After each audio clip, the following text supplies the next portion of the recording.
یہ ایک مسلمان کی نشانی ہے، یہ نبی کریم صلی اللہ علیہ وسلم کی حب کی نشانی ہے، آپ کی محبت کی نشانی ہے۔ کہاں ہے آپ صلی اللہ علیہ وسلم کی ولادت منانے والے، آپ کے ساتھ محبت کا اظہار کرنے والے؟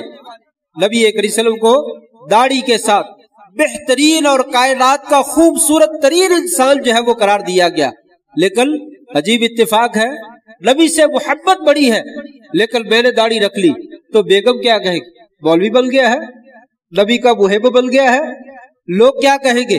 تو نبی سے محبت کرتا ہے اس لیے داڑھی رکھ لی ہے، لہٰذا نہیں، میں تو یہ داڑھی نہیں رکھ سکتا۔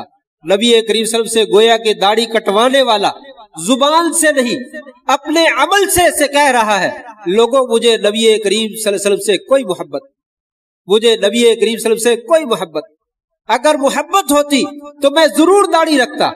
لوگ عجیب اتفاق ہے اسلام کا مذاق اڑاتے ہیں اور کہتے ہیں داڑھی میں اسلام ہے، صرف داڑھی میں اسلام رکھا ہے۔